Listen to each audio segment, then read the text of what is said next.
시청자 여러분 안녕하십니까. 드디어 한동훈 비대위원장이 공식적으로 취임하고 어제 연설을 했습니다. 이준석은 27일 오늘 날짜로 기자회견을 갖고 탈당을 했습니다. 그리고 28일부터 본격적으로 신당 창당한다고 했는데, 자 그런데 한동훈 비대위원장의 취임사에서는 이준석에 관해서는 그 어떤 언급도 없었습니다. 뭐 이런 사람들 저런 사람들 이준석이나 이재명이나 오히려 직격하고 이런 사람들을 물러나야 된다, 이런 메시지가 가득했습니다. 기본적으로 국민에게 봉사해야 되고 정치권 이득을 위해서 싸우는 사람들, 그들의 기득권만을 위해서 일하는 사람들은 쓸 자리가 없다는 겁니다. 거기 보면 이재명과 586, 386, 686 거의 대부분 운동권들이 이제 물러가야 되고, 그 물러가는 사람들을 위해서 우리가 반드시 싸워서 이겨야 된다, 이렇게 말했습니다. 그러니까 한동훈 비대위원장은 본인의 주어, 동사, 목적어를 아주 분명하게 했습니다. 국민의힘이 이재명과 개딸들과 민주당을 이겨야 된다, 이렇게 바로 말을 했습니다. 이렇게 애둘러 표현하는 게 없습니다. 그런데 이준석에 대해서도 지금 한동훈 장관의 메시지를 보면 여기 손뻗칠 이유가 전혀 없다는 겁니다. 그러니까 지금 국민을 위해서 정치를 했는가, 이렇게 돌아보면 이준석은 국민을 위해서가 아니라 자기 정치를 했다는 측면에서 어제 장해찬 청년 최고위원이 오히려 한동훈 비대위원장 입장에서 이런 말을 하고 있는 것 같았습니다. 인성 파탄난 이준석을 붙잡을 필요가 없다는 겁니다.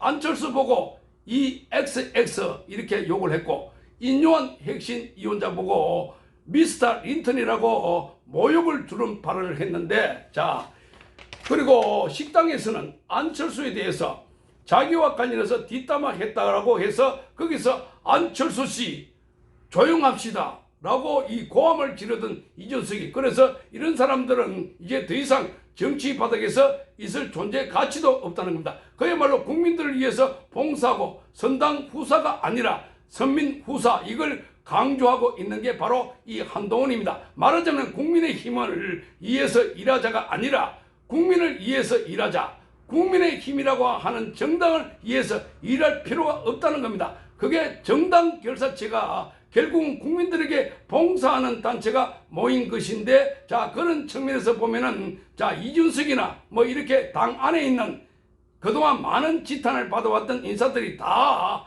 지금 물러가야 되지 않을까, 이렇게 보입니다. 이준석은 오늘 탈당을 했는데 지금 한 사람도 이준석과 같이 하겠다는 사람이 없고, 말하자면 천아용인, 천하람, 허은하, 김용태, 이기인, 이 네 사람이 탈당을 하지 않고 있습니다. 천하람은 이미 탈당하지 않겠다, 이렇게 이야기한 적이 있고, 허은하는 지금 비례대표 의원이기 때문에 탈당하면은 곧바로 의원직 상실이 되니까 내년 4월 총선까지는 의원직을 유지한다, 이렇게 보는 겁니다. 그러니까 탈당할 리가 없다. 김용태 같은 경우는 탈당하지 않는다라고 밝힌 적이 있고, 이기인 같은 경우는 지금 자기가 구체적으로 밝힌 적이 없습니다. 아무쪼록 탈당을 하지 않고 있다는 겁니다. 이 네 사람, 천아용인. 이번에는 부정선거 의혹에 관련해서 이야기를 아주 분명하게 하겠습니다. 그동안 자유우파 진영에서 부정선거가 있었다 하는 주장을 끝없이 제기해 왔습니다. 지난 4.15 총선도 그렇고, 이어서 대선도 그렇고, 지난 보궐선거에서도 여러 가지 의혹이 제기됐던 것이었습니다. 부정선거 관련해서 이 단체들의 주장을 들어보면 그 증거가 차고 넘칩니다. 영화도 만들었고 책도 펴냈습니다. 그만큼 많은 증거가 있음에도 불구하고 그동안 주로 언론들이 침묵하고 있어 왔고, 그리고 무엇보다도 정부 여당에서도 여기에 대해서 거의 모르는 척하고 있었습니다. 그러다 보니까 야당은 그 수혜를 보온 집단들이고, 그러다 보니까 이 시민단체들이 나서가지고 줄기차게 지난 4.15 총선 이후 거의 4년, 5년에 걸쳐가지고 계속해서 이 문제를 제기해 왔습니다. 그럼에도 불구하고 큰 진전이 없었는데 어제 드디어 KBS가 이 문제를 톱 뉴스로 다뤘습니다. 어제 KBS가 9시 뉴스에서 이렇게 네 꼭지를 다뤘습니다.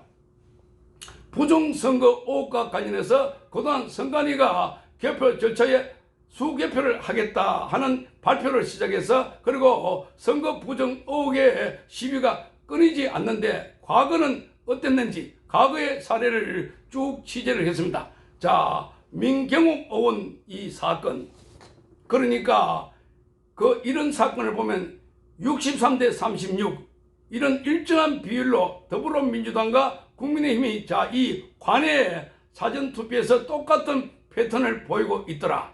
이건 있을 수 없는 일들이다. 이런 것입니다. 그런데 이 이야기를 공영방송 KBS에서 그것도 톱 뉴스로 다뤘다는 데서 큰 의미가 있다. 이렇게 봐집니다. 자, 그리고 세 번째 꼭지는 전자개표 왜 시비가 끊이지 않나 이렇게 하면서 전자개표 문제를 지적했습니다.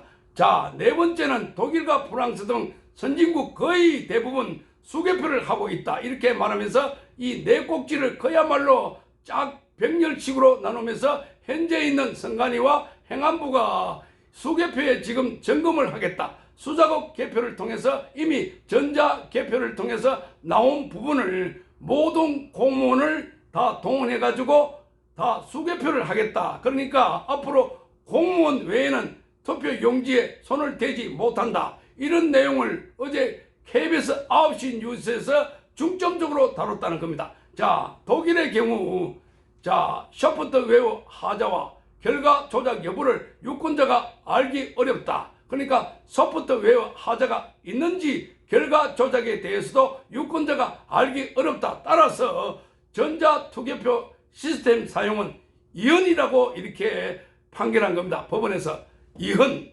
그러니까 프랑스가 우리보다도 수준이 낮아서 돈이 없어서 그래서 수개표를 하고 있을까? 아니다라는 겁니다.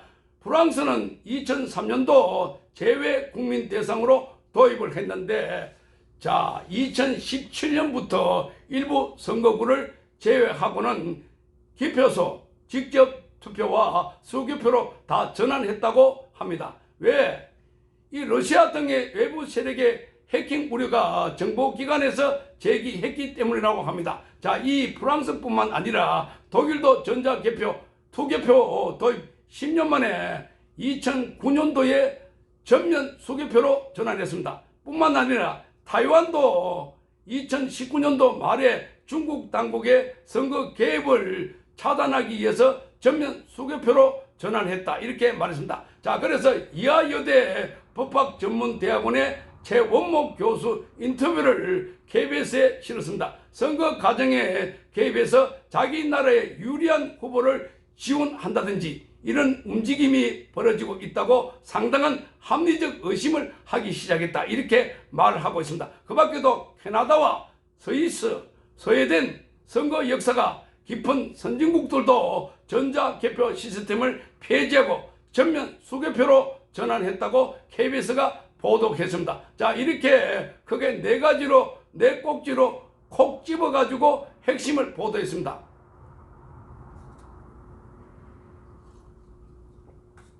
자, 이렇게 뉴스로서 짤막짤막하게 보도하기 때문에 이렇게 길게 이렇게 설명하지는 않았지만 자, 이 모두 만족할 만한 이 내용은 아니지만 그러나 그동안 침묵하고 있던 이 것에 비해서는 아주 획기적으로 보도를 했다고 보여집니다. 자, 그래서 KBS가 많이 달라졌다 하는 겁니다.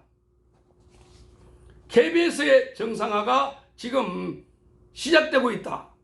그러니까 KBS가 그동안 이렇게 많이 국민들에게 신뢰받지 못하고 비판받아 왔는데 자, 박민 사장이 들어오고 난 뒤에 체제가 완전히 개선이 되고 있다. 이렇게 보여지는 겁니다. 뿐만 아니라 이참에 KBS 보도에 대해서 한 말씀 더 드린다면 지금 우리 사회에서 MBC 같은 저런 집단에서 가짜 뉴스를 이제 만들고 그리고 조작 뉴스를 만들고 하고 있다는데 자, 그 실체를 파악하기 위해서 그들의 메커니즘을 취재한다든지 자, 그리고 KBS 같은 데서 지금 우리 사회에서 가장 많이 문제가 되고 있는 부분들에 대해서 자, 그걸 말하자면 기동 취재단을 구성해 가지고 거기에 집중적으로 취재를 한다면 조금 더 획기적인 발전이 되지 않을까. 말하자면 이재명과 관련해서 지금 대장동 사건에서 자, 이 조작했거나 또 이 가짜 뉴스를 만들어 갖고 선거 전에 퍼날랐다 뭐 이런 거 이 관련해서도 자 이 별도 취재팀을 구성해 가지고 취재를 해서 국민들에게 알려줄 필요가 있다. 핫 이슈가 되고 있는 부분들 자 대장동 백현동 이 관계없이 여기에 중점적으로 취재를 해서 보도할 필요가 있다. 자 거기는 뉴스 형태로 할 수도 있지만 자 그러나 그 추적 60분이라는 이와 같이 추적 60분 같은 이런 프로그램을 통해서 자 말하자면 좀 긴 호흡의 심층 취재를 통해서 대한민국의 좌파 단체들 또는 이 언론들이 가짜 뉴스를 만들고 있는 이 메커니즘 그들과 연결되어 있는 세력들 이 여기와 관련해서도 자 지금 취재를 해서 국민들에게 알려주는 것도 굉장히 좋은 방법이다 이렇게 생각되어집니다. 자 어쨌든 지금 KBS가 부정선거 의혹과 관련해서 4개의 뉴스를 그것도 톱으로 다뤘다는 점에서 자 오늘 많은 국민들이 속 시원하다 반가운 뉴스다 이렇게 지금부터 시작이다 하는 반응이 속속 올라오고 있습니다. 시청해 주셔서 감사합니다.